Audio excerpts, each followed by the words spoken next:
Victoria had 2 miscarriages. She worked day and night to support her husband when he had nothing, but when wealth finally came, he mocked her, called her fat, and replaced her with young and glamorous women named Carla. What he never realized was that her obesity was the result of pregnancy hormones and deep depression, not laziness.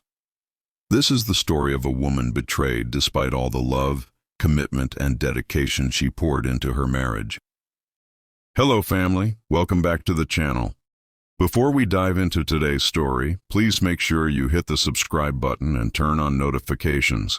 Your support keeps these stories alive, and it helps us share voices that deserve to be heard. And in the comments, let us know where you're watching from and how this story touched your heart. Now let's begin. The loud cry of a man echoed through the hospital hallway. It was Daniel Owusu. His hands trembled, his voice cracked, and tears poured freely down his cheeks. "This is the second miscarriage in 2 years," he shouted bitterly. His pain was so heavy that even children in the waiting area stopped playing and turned to stare. 2 nurses rushed over, touching his shoulders softly. "Sir, please calm down. The doctor will explain everything." Inside the doctor's office, Daniel sat with his fists clenched tight. The elderly doctor looked at him with pity. "Mr. Owusu, your wife Amara has been under too much stress. Her body simply couldn't carry the pregnancy any longer." Daniel's head shot up. "Stress? But how?" The doctor sighed. "I warned her the last time. No heavy lifting, no pressure, no overworking. But she didn't follow the advice. Her body was too weak, and that's why she lost the baby." Daniel's jaw dropped. His heart sank. "She never told me. If I had known, I would have made sure she rested." His voice broke, and more tears rolled down his face. When he entered Amara's ward, he found her lying with her face turned to the wall, whispering, "It's my fault. I killed our baby." Daniel rushed to her side, holding her hand. "No, my love, don't ever say that. You are not to blame. Please stop crying." But Amara couldn't stop. Her pain was too deep. Days later, they went home. Daniel swore never to let her suffer again. He took odd jobs, waiting tables, carrying loads, anything to keep food on the table. He worked day and night chasing contracts in the construction business. But while Daniel fought outside, inside the house, Amara was fighting her own battle. The miscarriage had left scars, not only in her body but in her soul. Hormonal changes made her gain weight, and depression made it worse. Food became her only comfort. She ate when she was sad, and she was sad almost all the time. Months passed, and the once lively Amara faded into someone heavy, withdrawn, and broken.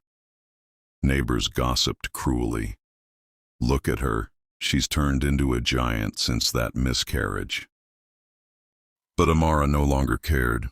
Her joy was gone. One evening, Daniel came home exhausted.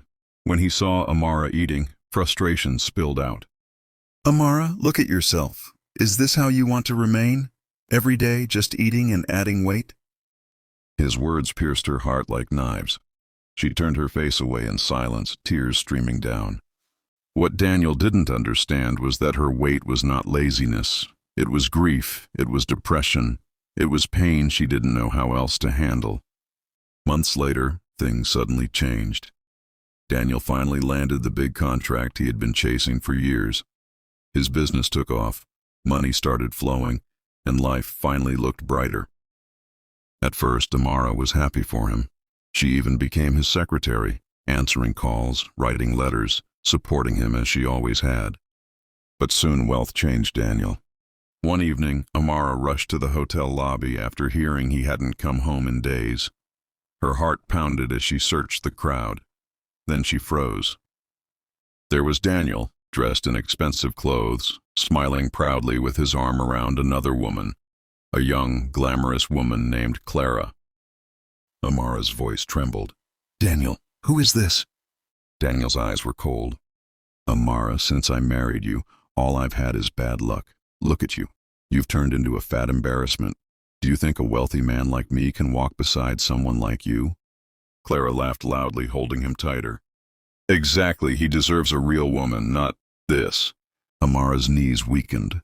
Tears streamed as she whispered, "After everything I gave up for you, after suffering with you, this is how you repay me." Daniel's voice cut like a blade. "Love doesn't feed a man. You're nothing but a burden. My lawyer will bring the divorce papers." Then, in front of everyone, he kissed Clara passionately. The humiliation burned through Amara like fire.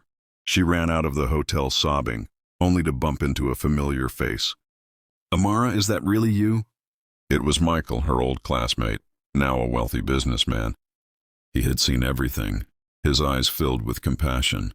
"Come with me. You don't deserve this pain." And so Amara's new chapter began. Michael gave her shelter, kindness, and slowly a reason to smile again. One day, she found a women's health guide in his home, the same one his sister had used to overcome post-pregnancy weight. For the first time in years, Amara felt a spark of hope. "I'll do this," she whispered. "Not for Daniel, not for revenge, for me." Michael supported her every step. The journey was hard, sweat, tears, endless nights of doubt. But Amara kept going. Months passed. Slowly, she shed the weight. But more importantly, she shed the pain. She became stronger, radiant, and confident. One night, Michael took her to a grand gala. When she walked in wearing a stunning gown, heads turned. Whispers filled the room. And across the hall, Daniel sat with Clara. His jaw dropped as he saw the woman he once mocked standing tall, beautiful, and powerful. "Amara," he whispered in disbelief. But Amara just smiled calmly. "The woman you abandoned has become the woman you'll never deserve." That night, Daniel's pride crumbled into regret. He realized too late that he had thrown away a diamond while chasing glitter. Meanwhile, Amara's life blossomed. Michael fell in love with her strength, her resilience, her beauty inside and out. And soon, Amara walked down the aisle in a white gown, not broken, not ashamed, but glowing. She had found not just love again, but herself. Her story was no longer one of betrayal, but of rebirth. Did you enjoy this story? Please don't forget to like, share, and subscribe so you never miss another powerful story. And tell us in the comments, what lesson do you take from Amara's journey?